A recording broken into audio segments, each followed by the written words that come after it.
All right, I think we're live. Honey, why don't you check and make sure this is working? Just check online. Hi. Hello, Dad. So, context for everybody. Malakye has a couple school projects he has to do. He has to do a 5-minute podcast on Christian faith for your Bible class. Yeah. And then you have to do like a 20-minute podcast on AI ethics. Yep. So here we are. It's Friday afternoon. I'm thinking Alice Cooper song. School's out for summer, but not quite. We're still 2 or 3 weeks away. But school's out for today. It is 2 more days ahead. So I thought it might be fun just to go live on our family channels because it's a moment in time in our family. So welcome to the party. I'm just making sure this is streaming, like on Facebook, the utilities account. I think I streamed also on like Twitter, the utilities account. I just want to make sure it's working. What? Huh? I cannot hear you, honey. On the utilities, not Ian utility. Yeah. It's beautiful to live here. It's so beautiful. Is it recording? It is recording. We got the audio and video, so I can export the audio for you, which would be nice because it's for the podcast. But let me just make sure it's recording because it looks a little bit different than normal. Okay. There's not infinite time. I just want to try and get started. Come on. The whole world. Huh? I just want you to listen and make sure it's... No. Go that way. Go away from that computer. Just listen, make sure the audio is working, make sure it looks good. Huh? Can we just record it?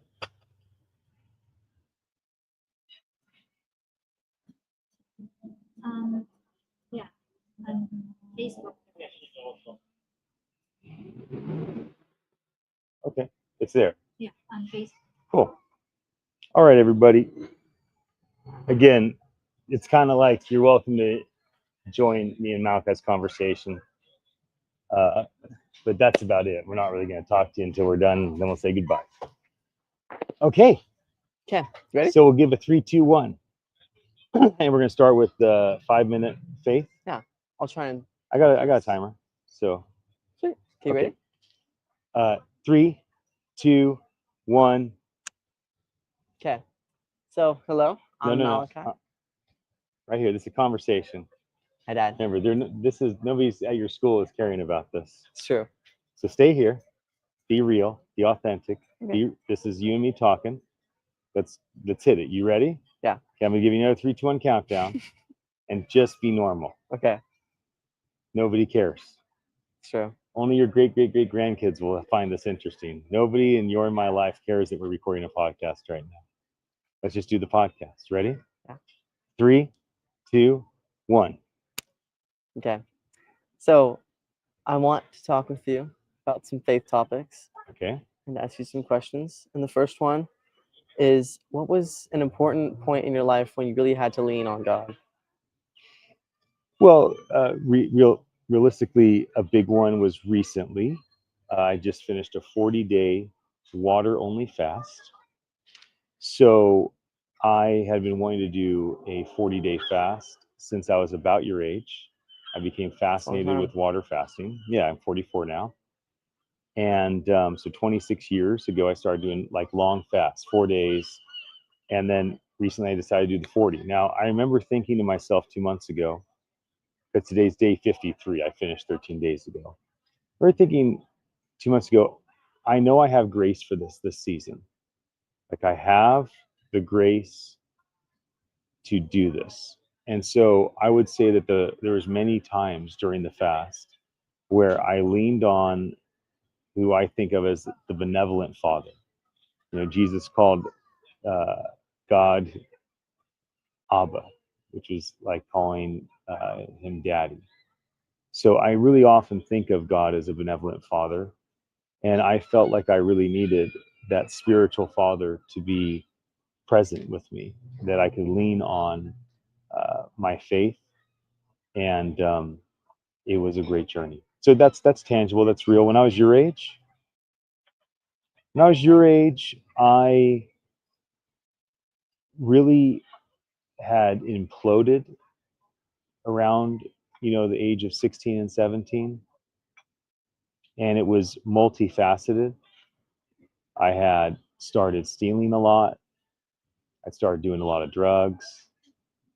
I had stepped away from anything that was oriented around trying to be good to your Papa and Gigi, or trying to be good in terms of a faith community, trying to be good in terms of even the law.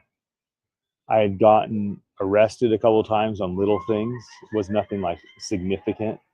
But I do remember being around your age and thinking to myself, like, I think it gets a lot worse from here. And a friend of mine invited me to go to a local church. I went, had a pretty transformative experience. And I do remember the process of like learning to be desperate for spiritual help, learning to be desperate for a different set of decisions that I would. And so that's when I found myself like reading about Jesus' life.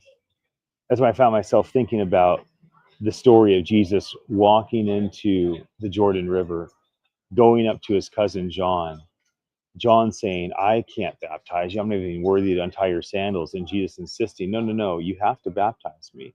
Jesus getting baptized, coming out of the water, the clouds parting, the dove coming down, the voice of God saying, this is my son. And then there's a dove. There's a dove in whom I'm well pleased.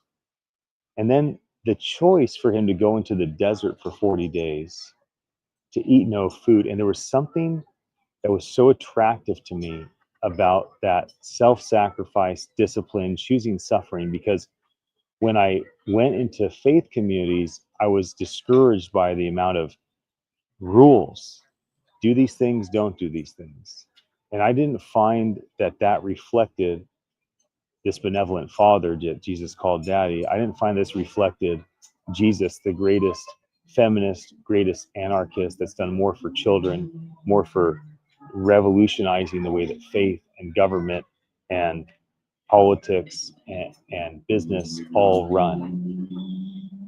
So I found myself around your age, like desperate to not become religious, desperate to not be a rule follower, desperate to figure out what it means to walk after Jesus and be a citizen of his kingdom. So those are two examples of my desperation. One when I was your age, where I was desperate for a life change, and I leaned into the scriptures, the stories of Christ, the ways of Christ, pursuing things like, of course, forgiveness and loving your enemy and being long-suffering and being patient, being hopeful and being faithful. But when it came to like hardcore stuff, I was way more oriented toward like fasting and going to the desert than I was not doing certain things and doing certain things to appease some sort of religious institution. Would you say that you have a strong faith? Just simply yes or no? Yeah. Why do you think so? And how can I do that?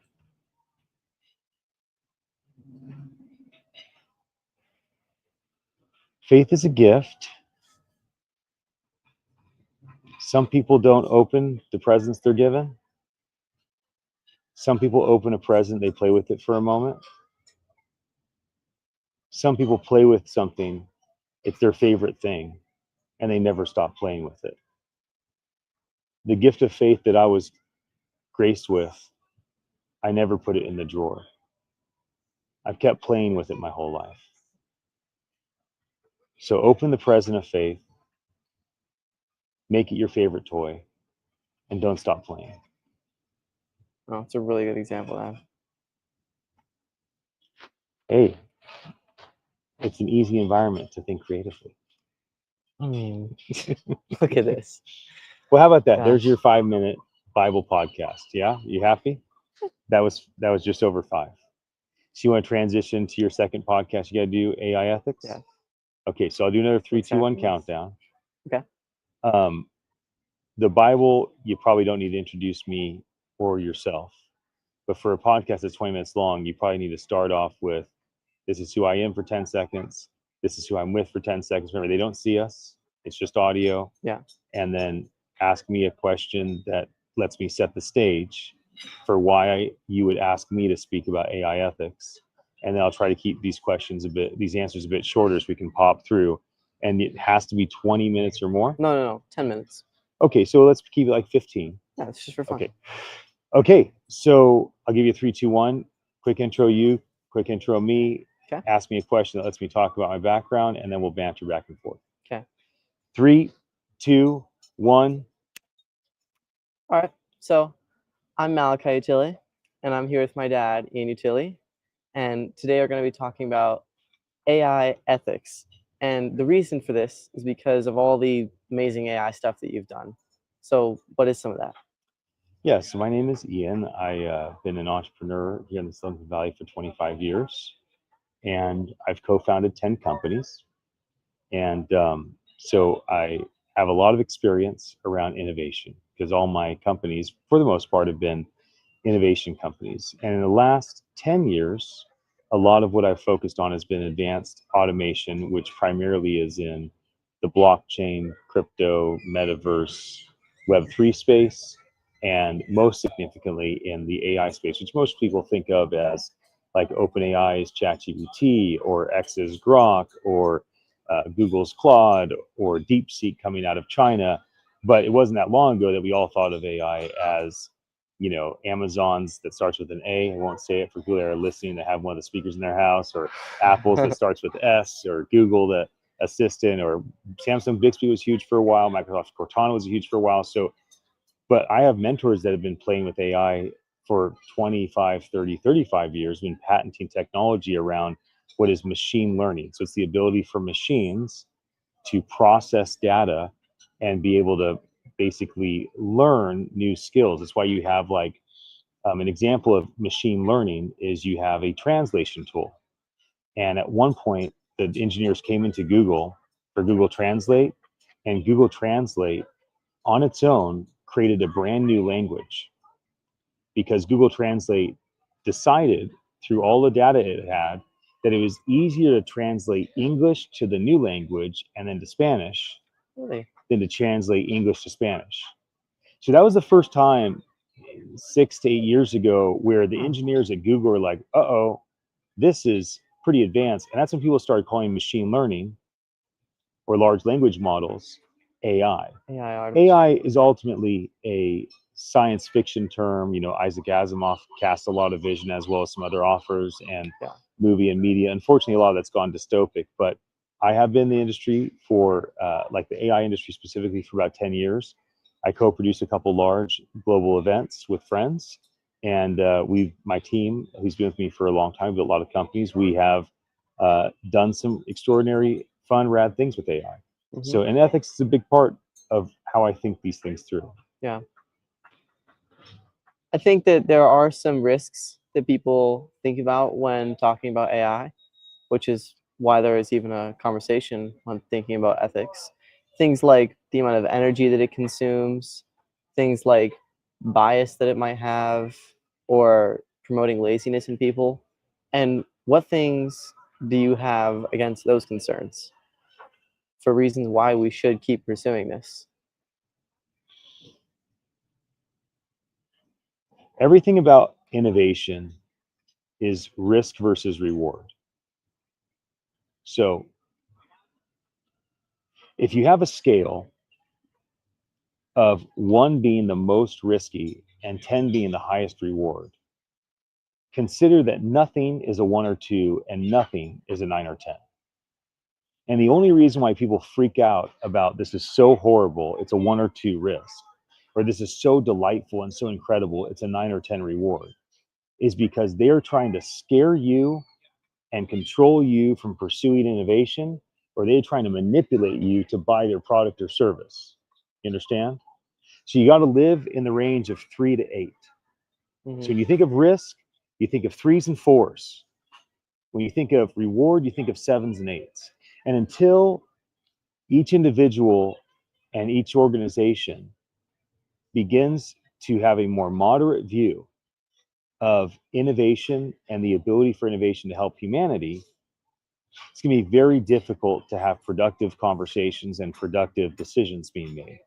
And the issue is that it's so much more powerful to jump on a stage, jump on a podcast, jump on a media channel, write a book, write a paper, teach a lecture, if your talk is scaring the hell out of people with ones and twos, or trying to pump people Keeps up with nines and attention. tens. So first of all, I don't believe in extremes. I believe in moderate view, and I believe that innovation like AI will be good for humanity in the long run, although there might be some painful situations and things could go terrible. You could go one or two, that's possible, but I wouldn't make that a premise. So that's the first thing, is moderation. So you don't want to think of AI driving us toward dystopia, a one or two, or utopia, a nine or 10, because those are not going to happen. We want to think of it driving us ideally toward like a 6, 7, 8 anti-dystopia, right? So that's the first way to frame things. As far as concerns go, you mentioned people becoming lazy. You mentioned, let's just start with laziness. I like Star Trek as kind of a model for what the future could be like, an anti-dystopic world, right? In Star Trek, there's a maximum basic income, not a universal basic income. A lot of people in socialism talk about universal basic income, or progressive people talk about it. Andrew Yang did a great job in his 2020 campaign, reframing it as the freedom dividend. Every American taxpayer adult should get, $1,000 or $2,000 a month.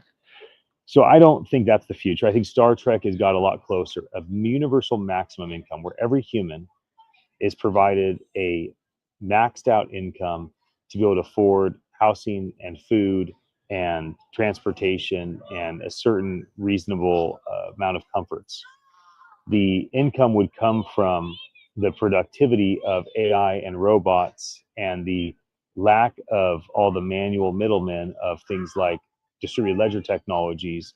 And by doing that, you say that it's because of all humanity that's alive, all of our ancestors that have driven us to this ability to have these data sets to do these things. And now all of humanity should be able to benefit from the progress. And then you basically will likely have some sort of ideally a volunteer potential tax, but maybe it has to be mandatory, where the biggest multi-trillion-dollar companies are basically opting in or being forced to participate in providing a universal maximum income. That's not laid out perfectly in Star Trek, but that's the basic assumption. And because of that, Captain Kirk wants to go search the stars, and he's down for being in charge and taking responsibility on his shoulders. And the bartender wants to make drinks and network with people and make people jolly and have a great time. Kirk's not better than the bartender. The bartender's not lower than Kirk. It's just they have different desires. So what I see the future being like when it comes to being lazy, when there's a universal maximum income, I think the majority of humans will find themselves teaching, learning, creating, promoting. There will be ways that humans will still be able to create more compensation for their life, hence promoting, creating content, giving their attention, being part of communities, especially running communities. So machines will not provide all this infrastructure. Humans will have to step in and do some of that stuff. So the lazy factor, we might go through a really hard season, where for seasons, like as in several months at a time, or years, hopefully not decades, we may go through a time in humanity where the challenge to have the sustainability for people to live is hard, and then that causes people to struggle. We might go through another season where the income is now there, the sustainability is now there, and now people don't know what to do. I just think that humans are so bent on purpose, and usually if you find your people, you find your purpose. And so I think humans are going to be driven toward communities, whether it's a health community, a faith community, cooking community, education community, but they'll be driven toward communities. And the community is where they'll find their people. And that's where they'll find their purpose. And that's because they don't have the same burdens of their life of dealing with all of the things that we deal with today, which all of this stuff about money, we invented all these things. Like none of this stuff was real. Like almost everything you and I experience wasn't even a thing 200 years ago. Outside of sleeping, eating, pursuing, people were attracted to, trying to maybe create a family. I mean, but there was no showers. There was no running water and electricity 800 years ago. We live in a cyborgic type of world. So just like we got here, it's not going to be that weird that in half a generation or a generation and a half, we transition to a time where people find purpose without the burden of having to always be hustling to be able to provide shelter and food and meaning in their life. Hmm. So that handles that one concern. Touching more on the Star Trek part that you were talking about. In Star Trek, the way that they deal with AI is that they have just accepted that it's sentient.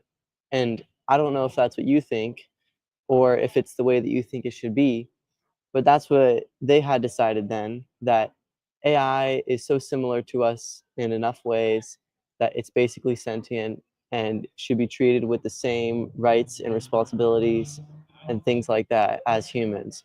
So what's your response to that, in a sense? I would be surprised if AI becomes truly sentient. I think that AI has become a phenomenal assistant and companion, incredible for services like law, paralegal, consulting, incredible for creative art stuff like photographs and designs and videos, and even stretching into realms of therapy, psychotherapy, couch talk therapy, Hmm. even being able to say, like, hey, if I had access to the Pope, let's say you're Catholic, what might he say to encourage me in my situation, and be able to have something in any language that you speak that to you ties you to what you consider to be your spiritual leader, or the Dalai Lama, or Yeah. Deepak Chopra, or whatever. So it's going to be easy for humanity to think of these machines as being sentient, but I do think they're soulless, heartless machines with soulful, spiritual, emotional, passionate, primal data that is your and my data and all the other humans that are on Earth that have lived today and lived before. Yeah. So let's say there's 100 amazing, legitimate, believable predictions on the future of AI. My encouragement is to stay curious, check them out, investigate them, think about them. Don't go ones and twos, don't go nines and tens. But don't set your heart. There's Papa. We'll have to answer Papa later. Don't set your heart on one outcome that you're convinced of. And this is why. If there's 100 phenomenal, legitimate possibilities, my assumption is all 100 are wrong. My other assumption is that if you get too hot and heavy and too committed to one of these assumptions about the future of AI, it's going to be sentient. It's not going to be sentient. Okay, then there's 50 theories about that. Hmm. It's going to be sentient, dystopic, utopic, anti-dystopic. Okay, well, there's 13 great theories on each of those. If you choose to commit yourself to one of the 100 top theories, first of all, you're probably wrong. It's probably not that one's right and 99 are wrong. It's probably that we haven't actually thought of what's going to really happen. And remember why you think it. You probably think it because there's some person that's making money selling advertising against their content. There's some person that's making money selling you a product or a service. There's some person that's making money building a brand and trying to convince you that they or their organization are the ones that have the Gnostic, right? Agnostic is without knowledge, Gnostic is with knowledge. They have that special Gnostic knowledge that makes them and their people the smartest people in the world, because we know what's going to happen with AI. So now I should be in their squad too. Be very, very careful of giving yourself to future theories around what's going to happen, because it's probably not true, and there's probably somebody motivated to generate money for themselves, power for themselves, control over you. And so just my encouragement is to be curious about everything, check it all out, but don't give yourself to a theory. if you want to think about what theory to give yourself to, think about today. How am I, me, myself, using these tools, and am I doing so in a way that is noble and valiant and righteous and thoughtful? That's what matters, right? How am I communicating about these things with others? Am I doing so in a way that is hope filled and uh, you know faith oriented and vision oriented and encouraging and life giving? Because if people want to set their minds on tomorrow all the time, we don't have tomorrow promised, right? We only have right now. And so if we can focus on the right now and actually make great decisions on what's before us right now around AI and ethics personally and then communally, then we'll make the world a better place. We'll make ourselves much happier, more content, more thankful, more grateful. Hmm. Yeah. Can you talk a little bit about the energy part of the topic? Well, that's a major issue. Obviously, if humanity lost the electric grid, let's say there's some sort of solar flare, we lose all cloud services, all AI, all blockchain, all data, all of our photos, all of our videos, and it comes back online and everything's gone, and we start over, might be intriguing. If we lose it all and It'd make a cool sci-fi book. yeah, I haven't seen a lot of that. It's always like you lose it all, and it's usually because of a nuke or something, and then it never comes back.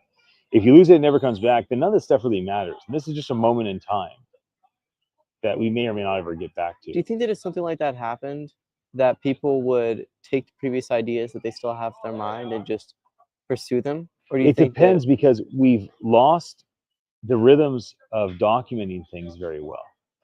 So we've transferred almost all of our documentation to digital means. So first of all, the energy issue is, let's assume that there is energy indefinitely. There is no solar flare. There is no major disaster, and we don't lose energy. So as long as that's the case, then we have to deal with the energy problem. do you think people will just innovate and make things happen? Well, Or do you think it might catch up? let's just stick with energy as it is today. Musk just laid out something at his all hands annual Tesla meeting. And he talked about the robots and the Teslas and the robo taxis and the solar roofs and all that. And it was rad. But the big thing he talked about was energy abundance. So he has created a plan for energy creation primarily through solar and energy storage primarily through his batteries. That he is driving toward energy abundance personally, as in like him and his companies, but also driving towards encouraging others to take that path and create energy and abundance as well. That's the greatest potential, right? Mhm. That humanity harnesses the power of the sun, harnesses the power of innovative infrastructure. We capture the energy needed for anything and everything, including AI, in a better way than what we're doing right now, which is dependency on fossil fuels and nuclear and silly things like wind, and focus on something that is the unlimited source of energy, the sun. Mhm. When you want to talk about energy of the future, like I'll tell you something super trippy that I think about from time to time. I think our bodies are probably capable, if we could figure out how to biohack our bodies. I'm not talking wires and stuff. I'm just talking about like changing technology. Our skin's 93 degrees. Um, our skin is the largest organ in our body. I imagine that in the next generation, we're going to figure out how to get our bodies to power our watches. Our bodies are going to power our glasses that have augmented reality. Doesn't that make it just worth it too at that point? Because where we get our energy is from the food that we eat.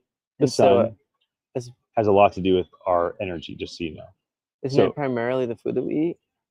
well, I'm not a doctor, but I will say that the sun and water As well as are, the air we breathe. yeah, of course, but the sun, in terms of that energy source, and the water, that life source, those are the primary means. That's why some people can eat terrible, lots of calories. Some people can eat little calories, and both can survive and even thrive in a sense. because the ultimate source of their energy comes from the environment, the sun So and then water. wouldn't it be more worth it in a sense if you're talking about the energy idea to just take the sun and try and get it in a more productive sense by using something like solar panels, or just not, Well, it kind of obviously, sounds dumb, but like burning the food instead of having us eat it? I don't really know what you mean. If we're the source, if we're what's But this is just a crazy idea. okay. Yeah. So don't go far on that because that's just a silly, crazy idea. All I'm saying is from time to time, I'll walk around and I'll see my watch is low on battery. And I'll think to myself, I wonder how long until my 93-degree skin, or somehow we figure out how to hack things and I never have to run out of battery again. Now, I could be wrong, but I'm just saying, when you think about Elon Musk's declaration of energy abundance, and he has a plan to get there, that's super exciting. So then you start dreaming about other ideas, other visions that could be. Now, it doesn't mean that we don't have a solar flare, we don't get knocked off the grid, and we don't lose everything. But that's worst case scenario that I'm not putting my faith in. You know, there's two types of prophecy. So in technology, we call prophets futurists. In psychology, we call prophets people with intuition. Um, in religion, we call prophets con men. I'm just kidding. We call them prophets. So that was so rude. Two types of prophets. There are those that foretell and those that forthtell. One is to predict the future based ideally on history. Oh, this is what's happened. I've studied it. This is the future. That's like a scientist. And then there's those that create the future with their mouth. They literally speak forth the future. And that's like the entrepreneur, the visionary. So when we think about speaking about the future, we want to be mindful in what I'm about to say. Is it based on data? And I'm just regurgitating data and saying, based on what's been, I kind of think we're going here. I'm not creating anything. I'm just predicting. Or is what I'm about to say create the future? Because if it could, I definitely don't want to say the world's going to hell. I definitely don't want to say we're driving to dystopia. I don't want to say things are getting worse. I don't want to say the end of the world is coming. Why? Because I don't want to create that future. I don't want to put faith in that future. I want to say things are getting better. The best is yet to come. Humanity's best days are ahead of us. That's the future I want to create and cultivate. So it's my responsibility to use my mouth to lean into the optimism, even though I'm a realist and I recognize there's risks and rewards with any pursuit that we take. Yeah, with anything. And right now, AI is just the big thing that we have our eyes focused on in this present day. All right, so I think that was a very good conversation. I learned a lot, and I think we'll wrap it up right now. So thank you, Dan. You are welcome, son. All Want to right. hold hands? You have so much cool knowledge. You have so much cool knowledge. So beautiful here. It is so beautiful here. I love you. You too. All right, party people. Well, maybe you watched part of that live. That's cool. Thanks for joining us. Maybe you see it tomorrow or in 100 years. We appreciate your attention. And until next time, peace.